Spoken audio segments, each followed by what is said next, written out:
Okay, here we go. A little bit Baby Assassins Everyday episode 2, and there was a big drama for me last night. Like the episodes air on Japanese TV, at least in Tokyo, not here in Osaka. They air at 1 a.m. and after that finished, it goes out on Unext for streaming. And last week, when the first episode was shown, they just put the first episode with English subtitles on YouTube, and everybody was very, very happy.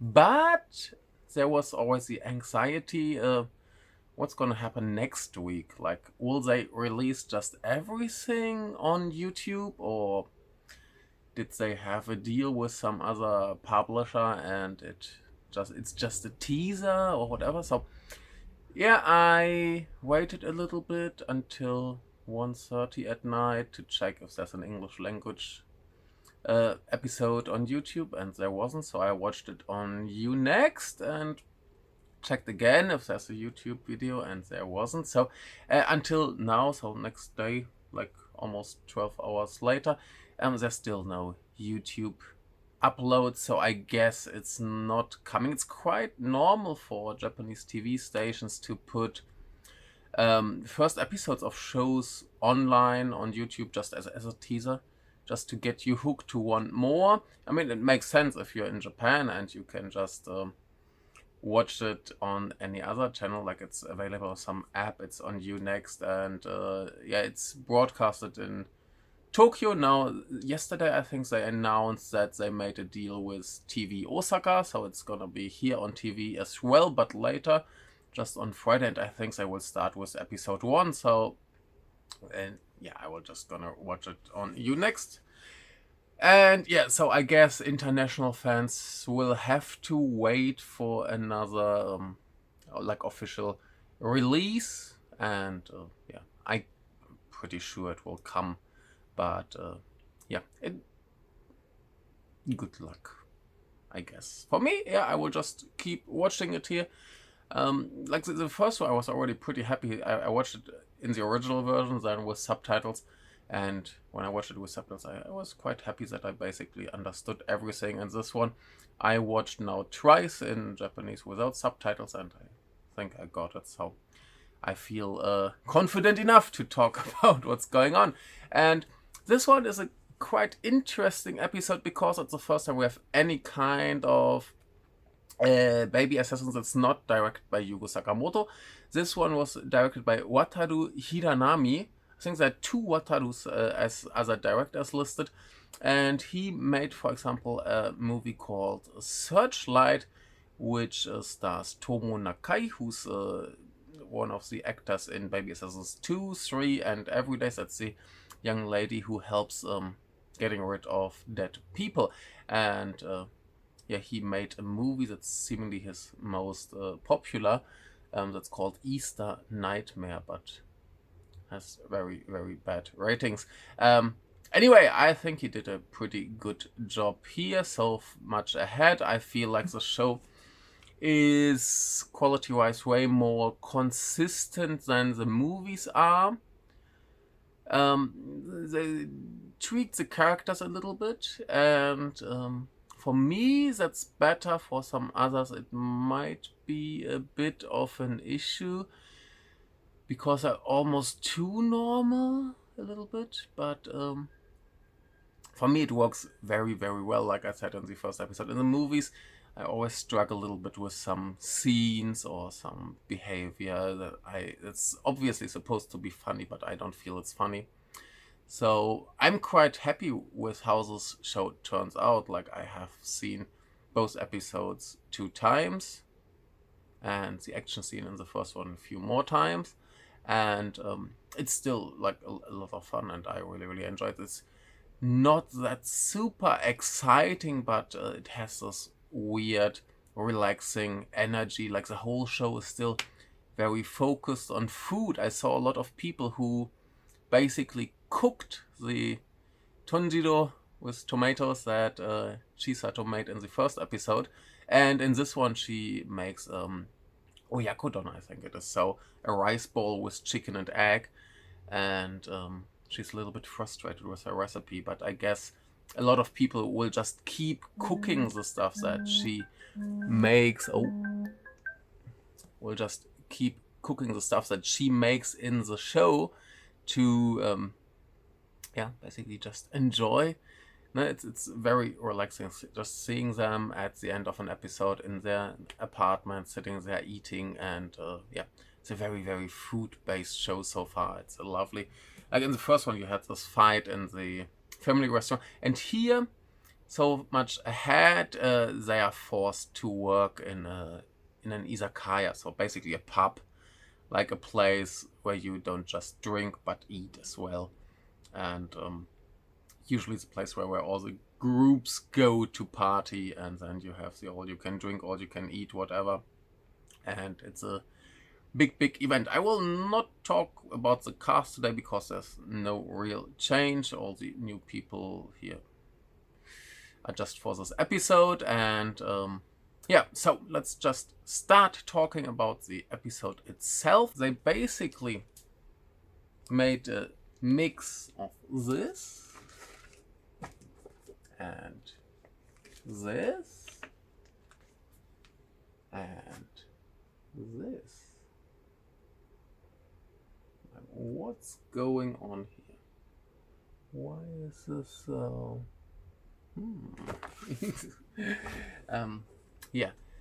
Basically the guy who they put in the freezer in the first one comes back to talk about his big project, and they don't really care, and then he gives them a mission to work at this izakaya, find evidence for the evil things the staff is doing, and then kill everyone. And Mahiro's like, nope, not gonna do that, that's not my thing. And he gives them a big speech about society and the future and all these things, and they have some responsibility, and if you're over 20 you can't say no, I don't like this, I don't do this, you have to do it whatever you're being told.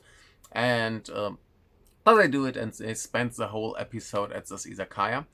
And why I think it's like Baby Assassins 1, of course, this Baito thing where they have to work in a shop with customer service and all these things. Then it's very much like number 2, because they build a very good relationship with the staff, and you have this scenario where you feel like, okay, if they weren't on this mission, if they wouldn't have to kill these people, they could be the best friends ever. And why it's like Bocchi the Rock is because Mahiro is basically Bocchi in this episode. And Chisato suddenly functions more or less like a normal person. I mean, in the first movie, when she went to her job in the maid cafe, she functioned pretty fine, and here she's even more normal. It's a bit strange seeing her that normal. Like, the only weird scene she really has here is when she's drunk, and all the time everything else is totally normal, and she's just basically like one of those characters in Bocchi the Rock who take care of Bocchi and know when she's exploding or dead or just not functioning at all. And here it's the same. Like when this guy gives them the speech, Mahiro just turns off, and Chisato sits next to her and tells her, oh yeah, that's just too many words entering her brain and she needs to process that, and she'll be back in a minute. And it's literally the same. And then she has her social anxiety and all these things. Working in a pub is not that easy because you have to interact with people. And for me, that's very fun. I don't know how other people feel about this slight character change. Like Chisato is completely normal here. She's completely straight. And Mahiro is the one who goes completely mental because this is so out of her comfort zone. But still, both of them get friends with staff. There are 3 people. We have the owner, probably owner, and he's like, oh, I used to play in a rock band, but there's some stuff happened. Now I'm doing this here. And Shisato makes friends with a female co-worker who he's like, oh, I've got 2,000 followers on Instagram or something like that. And Mahiro, completely wasted, becomes friends with Vegeta, who is a guy who makes silly YouTube videos, and they both get funny names. Chisato is Totti, and I forgot Mahiro's name, something P irgendwas. And yeah, it's like when they go there first to the shop to basically do the interview, they feel pretty much like in the second movie where they feel like the normal people are weirder than they are, and that's turns out to be like, yeah, they get along very well. So what I think they do here much better, what was already good in the first one, like when they killed that guy in the first episode, there he was begging for mercy, like at least he wants to see his children again, and they didn't make it look cool. And here in the end, Mahito has to kill this YouTube guy, and she there's a small moment where she feels sorry for him. I mean, she's a professional, she does it, but it's not like in the second one at the end. I hate that end. It's so terrible. But yeah, it works very, very well here, and we have a little bit more for the bigger story. That's basically that the big boss approves these two, and yeah, eating, it's good, it's very nice. I have a lot of fun with this show, so I'm really surprised. Few days before the show started, the new Kamen Rider, as Kamen Rider Gavu, and with 2V at the end, and it's both are very, very fun. I'm really surprised that two such entertaining, nice shows started around the same time, and both are very food centered. A lot of fun. I can only hope this gets released soon. I will keep doing these weekly reviews. I guess I can always keep it short, and I think this is series format is very, very good for the show, because like the 24 minutes are over before you can have any kind of boredom or whatever, or being annoyed. It's just so compact and smart, and it's just nice that they really focus on telling one story at a time, while there's a bigger story in the background. That's what I prefer. I hate the stuff like I watched Game of Thrones, where you have like 5-6 stories starting in the first episode, and it takes forever until they all progress, and it's just, you watch one episode and you feel like nothing really happens. I prefer the style, like a little bit episodic with an overarching story. It's more fun for me, especially if I get it on a weekly basis. And then I watch one episode and I'm satisfied until next week, and there's enough to talk about, and it's a lot of fun. But yeah, I know there are people who are like, I must binge watch everything, and I hate this binge watching culture. I mean, I binge watch sometimes if there's a new show and I like it, I will probably just watch it all. But I want to choose, if I watch a TV show, I want to choose to watch one episode and just enjoy this one episode and be satisfied by the story I've been told in this one episode. Now, every time I talk about TV shows should be more episodic, people come up with like the A-Team, where's no progression and nothing. Of course, that's not what I mean. I mean something like, I don't know, my example usually, even though Joss Whedon is maybe not a very good person, is always Buffy the Vampire Slayer, which I think is a brilliant show. And there you have one story for the episode, you have a bigger story for the season, and you have an even bigger story for the show. And for me, that's basically the perfect TV format. Like, no matter how much you want to watch, if you want to watch one episode, you have fun. If you watch one season, you have fun. If you watch all seasons, you have still fun. And it just gets better. But yeah, most modern shows are just you watch one episode and you don't even know what it's about. And here you watch one episode, like everybody watched the first episode, and yeah, great, I want more. So this is the way it should be. Very interesting. This episode had basically no action.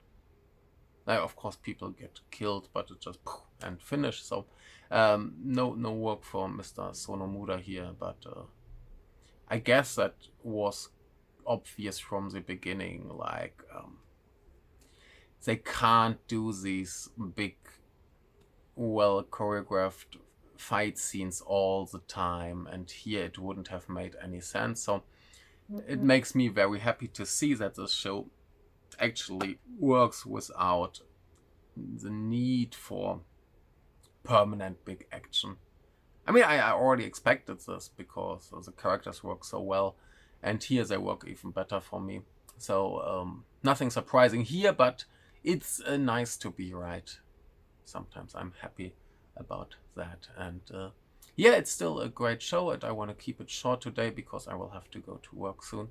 And yeah, let's just hope there's a Western release soon, and you can catch up with me anytime soon. So yeah, like I said, I will keep doing these reviews, and I hope some people will watch it. Actually, some people watched the first one. I don't know if they liked it or not, but at least some people watched it. Keep watching, keep coming back. I'm happy. See you. Bye.